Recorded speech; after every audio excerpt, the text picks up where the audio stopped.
غزنی کس نے بنایا؟ حیدر کہاں سے پیدا ہوا؟ صلاح الدین ایوبی کہاں سے پیدا ہوئے؟ امام غزالی کہاں سے نکلے؟ حضرت علی میاں کہاں سے آئے؟ یہ حضرت علماء اکابرین کہاں سے پیدا ہوئے؟ اور انگریزوں کو اس ملک سے بھگانے والا، چھکے چھڑانے والا، اپنے جسم کو چھپکلی کے تیل میں گلانے والا کہاں سے پیدا ہوا؟ یہی مسجد ہے اور یہی مدرسہ ہے، یہیں پہ انہوں نے تربیت لی تھی، یہیں اس نے تربیت حاصل کی ہے۔ اس کے نتیجے میں جس کا سورج کبھی غروب نہیں ہوتا تھا، جس کے اقتدار کا، اس کو بھاگنا پڑا ہے۔ اس وقت ملک کو ہماری اور آپ کی ضرورت ہے۔ یہ ملک غلامی کی طرف جا رہا ہے، اس کی زنجیریں بنا دی گئی ہے اور اس کے گلے میں پہنانے کی کوششیں ہو رہی ہے۔ اے لوگوں، اب مسجد کو بنانے کے ساتھ اس کو آباد کرنے کا طریقہ معلوم کرنا ہے۔ قسم کھاؤ کہ ہم مسجد کے پیغام کو پوری دنیا میں انشاءاللہ عام کریں گے نا؟ ہاتھ اٹھائیے، جزاکم اللہ خیرہ۔ انشاءاللہ یہ جلسہ میرا کامیاب ہے، ہم سبوں کا کامیاب ہے۔ مسجد میں کیا بات کہی جاتی ہے؟ امام کیوں آگے کھڑا ہوتا ہے؟ کیا آواز لگائی جاتی ہے؟ 5 وقت یہ آواز لگائی جاتی ہے، اللہ اکبر، اللہ ایک ہے، وہی سب سے بڑا ہے، اور اسی پر اذان کو مکمل کی جاتی ہے۔ نہیں ہے کوئی معبود سوائے اللہ کے۔ نماز اللہ کے لفظ سے شروع ہوتی ہے، اللہ کی طاقت کو پہچاننے کی تعلیم دی جاتی ہے۔ اے لوگوں، مکھیا کی طاقت کا اقرار کرتے ہو، سرپنچ کو طاقتور سمجھتے ہو، ایم ایل اے کو طاقتور سمجھتے ہو، امت شاہ کو طاقتور سمجھتے ہو، وزیر داخلہ کو طاقت تو خدا کے پاس ہے۔ خدا کے پاس تو آؤ۔ ارے تم تہجد میں اپنی دعا کی طاقت تو دیکھو۔ ان دعا کی طاقت کا نتیجہ ہے کہ ہمارے معصوم آہوں نے، بچوں کی دعاؤں نے فلسطین کے اندر اسرائیل کا بخیہ ادھیر دیا ہے۔ 1/3 فوجی ایسی بیماری میں مبتلا ہو گئے ہیں کہ وہ پاگلوں جیسی حرکت کر رہے ہیں، وہ خودکشی کر رہے ہیں۔ تمہاری تہذیب خود اپنے ہاتھوں سے خودکشی کرے گی۔ جو شاخ نازک پہ آشیانہ بنے گا نہ پائیدار ہوگا۔ آپ کو معلوم ہے یہ عذاب الہی کیوں آئی ہے اسرائیل پر؟ ہم کہتے ہیں کہ ہماری دعائیں قبول نہیں ہوتی ہے۔ اسلام کا اللہ کے واسطے مذاق نہیں اڑانا۔ دعا تو قبولیت کا نام ہے۔ کیوں اسلام دعا قبولیت کا نام ہے، دعا قبول ہوتی ہے۔ تمہاری آنکھیں، ہماری آنکھیں اندھی ہو چکی ہے، قبولیت کو نہیں دیکھ رہی ہے۔ آج ہمیں سمجھنا ہوگا خدا کی طاقت کیا ہے۔ آقا نے اس وقت جب کہا تھا، اے محمد تیری تلوار تیرے گردن پہ چل رہی ہے، من یمنعک منی، مجھ سے کون بچائے گا؟ اللہ کے رسول نے کیا کہا تھا؟ اسرائیل امریکہ کہا تھا، کیا کہا تھا؟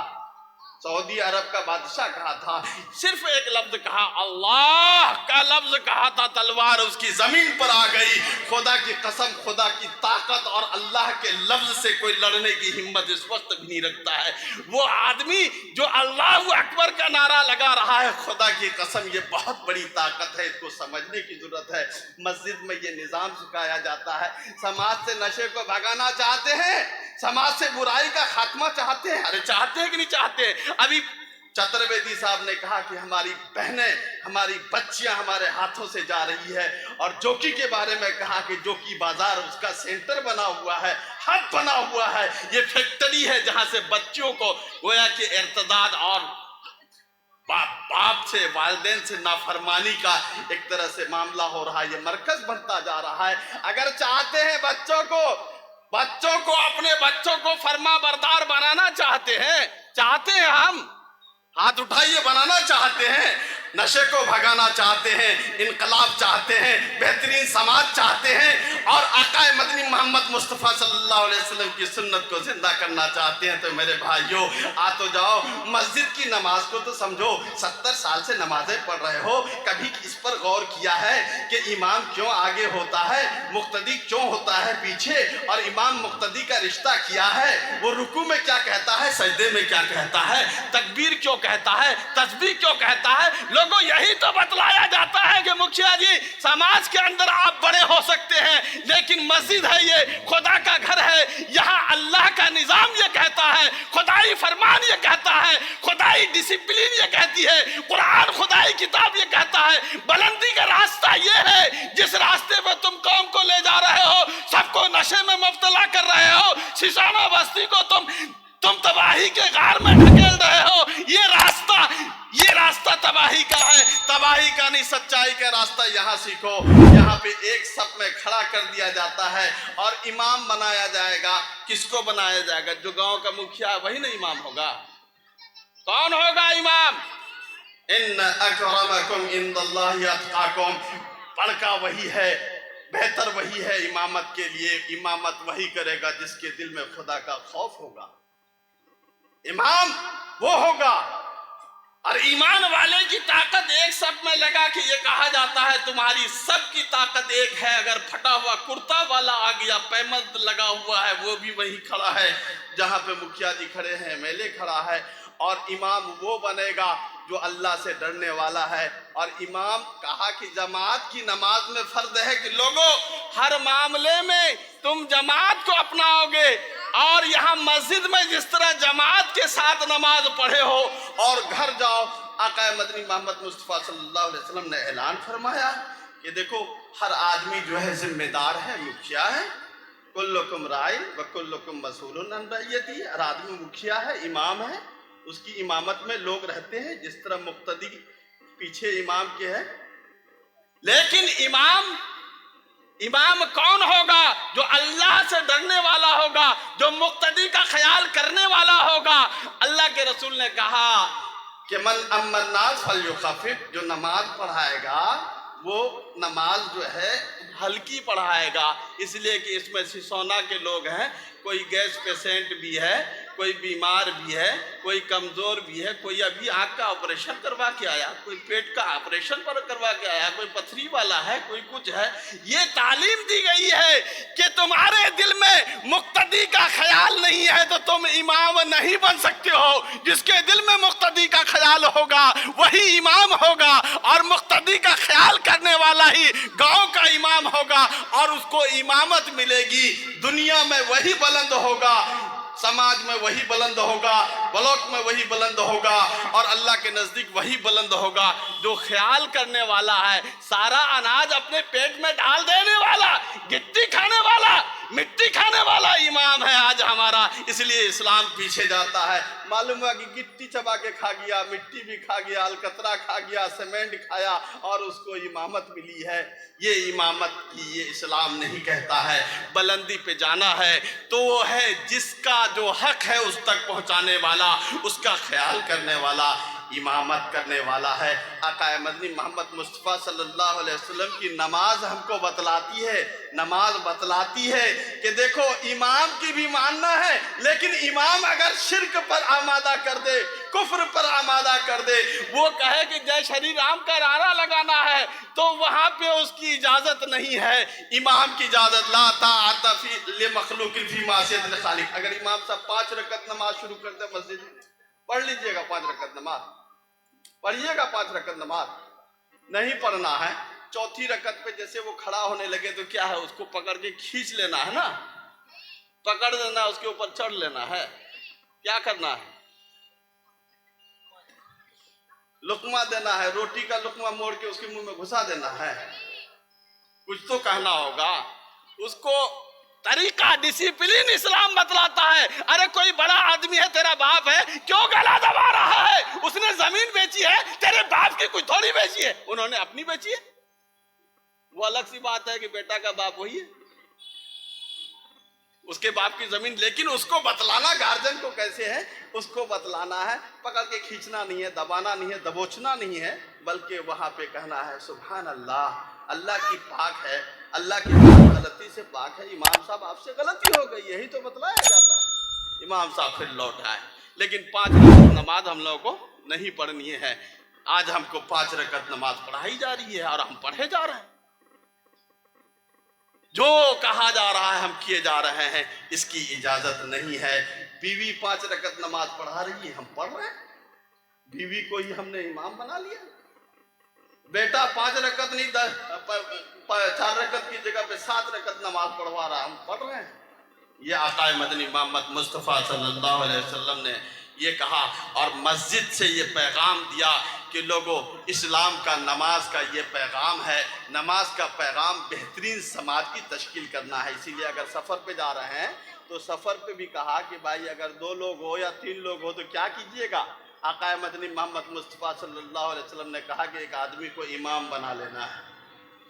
ये मुसलमान, इस्लाम ये कहता है, इस्लाम कहता है कि देखो मस्जिद में जिस तरह तुमको तन्हा नहीं छोड़ा गया है, उसी तरह मुसलमान ईमान वाला तन्हा जिंदगी में कहीं नहीं है। सफर में है वो भी अमीर के ताबे है, हजर में है वो भी अमीर के ताबे है, बच्चा है वो भी नमाज में है, बूढ़ा है वो भी नमाज में है, हर आदमी नमाज में है। मेरी माएँ बहनें हैं, उसके बारे में इस्लाम कहता है वल मरअतु राइयतुन फी बैति ज़ौजिहा व मसऊलतुन अन रइयतिहा। ये औरतें, ये ख़वातीन इस्लाम, इनकी इमामत हो रही है, इनकी इमामत में बच्चे हैं, उन बच्चों के साथ वो नाइंसाफ़ी नहीं करती है, बच्चे को भी तालीम देती है, बच्ची को भी पढ़ाती है। जिस तरह आका मदनी ने कहा, देखो बच्चा और बच्ची में फ़र्क करने वाला, चाहे वो बाप है चाहे वो माँ है, अगर वो फर्क करता है, आका मदनी मोहम्मद मुस्तफ़ा सल्लल्लाहु अलैहि वसल्लम ने ऐसे लोगों के लिए जन्नत की बिशारत नहीं दी है, बल्कि ये कहा है, कुरान में ऐलान किया है, कू अनफुसकुम व अहलिकुम नारा, अपने को भी जहन्नम से बचाना, बच्चे को भी जहन्नम से बचाना। जो रास्ता तुमने मुंतखब किया है, ये रास्ता जहन्नम की तरफ जाता है, तुम अपने को भी जहन्नम का ईंधन बना रहे हो, अपने बच्चों का भी ईंधन बना रहे हो। ऐ मेरी माँ, तू तो वहां इमामत कर सकती थी, सब बात मनवाती थी, शौहर से जेवर ले लेती थी, 5,000 के कपड़े और सूट ले लेती थी, रिश्तेदारों के यहाँ चली जाती थी, शौहर को तू जो नौकर बना के पीछे पीछे घुमाती थी। लेकिन तुमने बेटे को तो भेज दिया मदरसे में, स्कूल में उसको पढ़वाया, उसको दीन पढ़वाया, लेकिन बच्ची को बर्तन बजवाया। वो बच्ची आज जो है फुला के साथ, जुगना के साथ भाग गई और मंगला के साथ भाग गई, तू रो रही है, तू जालिम है। तुमने अपनी निगरानी और इमामत का ख्याल नहीं किया है। तूने तो ये कहा कि ठीक है बेटा को तो भेज दीजिए, उसकी तालीम की फीस दीजिए, लेकिन बेटी को पढ़ाने की जरूरत नहीं है। आका मदनी मोहम्मद मुस्तफ़ा सल्लल्लाहु अलैहि वसल्लम ने जो अरब के रेगिस्तान में इनकलाब लाया है, वो बच्चियां जो जिंदा दरगोर कर दी जाती थी, उसके कदमों में जन्नत डाला है। यहीं से पहला लफ्ज इकरा के जरिए से पढ़ाओ। ऐ मेरी माओ, आज से अपने शौहरों से कहना कि हमारी जिम्मेदारी में जो बच्चे हैं उनके बारे में हमें पकड़ होगी, गिरफ्त होगी, जहन्नम का ईंधन हमको बना दिया जाएगा। आज से अज़्म कीजिए कि इंशाअल्लाह बच्चों को भी हम दीन की बुनियादी तालीम देंगे और बच्चों को भी देंगे, इंशाअल्लाह देंगे ना। वो बाप नहीं है, वो जालिम है जो बच्चों को भी और बच्चों को दीन की तालीम नहीं देता है। आका मदनी मोहम्मद मुस्तफ़ा सल्लल्लाहु अलैहि वसल्लम की हदीस कहती है कि वो शख्स जिन्होंने 2 बच्चियों की तालीम और तरबियत का इंतज़ाम किया, आका ने कहा कि वो मेरे साथ जन्नत में रहेगा, जन्नतुल फिरदौस में। और 3 बच्चियों की तालीम और तरबियत पर आका ने कहा है, मोहम्मद मुस्तफ़ा सल्लल्लाहु अलैहि वसल्लम ने कहा कि दुनिया के अंदर सुसोना में बैठा हुआ है, लेकिन वो आदमी जन्नत का है, यहाँ चल फिर रहा है, जन्नती आदमी है। ऐसे आदमी को आप और हम जन्नती कह सकते हैं, इसलिए कि मेरे पास मजबूत हदीस है आका मदनी मोहम्मद मुस्तफ़ा सल्लल्लाहु अलैहि वसल्लम का फरमान है। मुझे यकीन है कि इस मजलिस में भी ऐसे खुश नसीब लोग होंगे, अल्हम्दुलिल्लाह यहाँ बहुत पढ़े लिखे लोग हैं। आपने बच्चों की तालीम और तरबियत का इंतज़ाम किया है, इसका अज़्म लीजिए। मस्जिद की आबादी का काम हम उस वक्त कर सकेंगे, इस्लाम का पैगाम आम उस वक्त कर सकेंगे जब तक कि हम अपने बच्चों को और अपने बच्चों को तालीम से आरास्ता न करेंगे ना इंशाअल्लाह। ये जहाँ जहाँ बरकतें नाजिल हो रही है, जहाँ बच्चे अपनी जान का नजराना पेश कर रहे हैं, वहाँ पे जालिम तोप और गोला बारूद से भी पता नहीं पा रहा है। वजह यही है कि वहाँ बच्चे कुरान पढ़ते हैं। और दुआ कीजिए कि मस्जिद आयशा को अल्लाह ताला अम्मा जान हज़रत आयशा की सीरत को ज़िंदा करने का ज़रिया बनाए। कहिए आमीन। ये मस्जिद बनेगी और मुकम्मल होगी। मौलाना निज़ामुद्दीन साहब से इस नाचीज़ की गुजारिश ये है कि यहाँ पे मारिफुल कुरान, दर्स कुरान का भी आगाज़ होना चाहिए, और साथ ही में तालीम बालिगा, जिस तरह आप लोग बैठे हैं ना, एक बार जलसा हुआ, इस तरह का जलसा आका मदनी मोहम्मद मुस्तफ़ा सल्लल्लाहु अलैहि वसल्लम की मस्जिद में रोज़ होता था। अल्लाह के रसूल फजर की नमाज के बाद बैठते थे, लोगों से पूछते थे, भाई किसी ने कोई ख्वाब देखा है, किसी ने कोई बात सुनी है? अल्लाह के रसूल इस तरह का जलसा रोज़ करते थे, उसी में गुफ्तगू होती थी और दीन को मुंतकिल क्या करते थे। दीन का इल्म हासिल करना सब पर फर्ज है। इसलिए हम और आप जैसे लोग जो मदरसे में अगर किसी ने नहीं पढ़ा है, मस्जिद आयशा के अंदर इंशाअल्लाह मौलाना अलहाज निज़ामुद्दीन साहब ہم امید کرتے ہیں کہ تعلیم بالغہ کا بھی انتظام کریں گے. کچھ نہیں تو قرآن کا حلقہ انشاءاللہ اس مسجد میں لگے گا. یہ مسجد اس علاقے کی مثالی مسجد بنے گی. انشاءاللہ ہم لوگ اپنے بیانات میں اس کا نام لے کر کے لوگوں کو للکاریں گے کہ لوگوں، سسونا کی بستی میں مسجد عائشہ ہے، وہاں کے نظام کو اپناؤ، وہاں کے درس قرآن کو اپناؤ، تعلیم بالغہ والا نظام. انشاءاللہ یہ لوگ جو کچھ کر رہے ہیں آخرت کے لیے کر رہے ہیں. اللہ تعالیٰ ان کی عمروں میں برکت دے، اور جو کچھ عزائم لیا ہے اللہ تعالیٰ پائے تکمیل تک پہنچائے. آؤ مل کر انقلاب تازہ تر پیدا کرے، دہر پر اس طرح چھا جائے کہ سبھی دیکھا کرے. والسلام علیکم ورحمۃ اللہ وبرکاتہ. وآخر دعوانا الحمدللہ.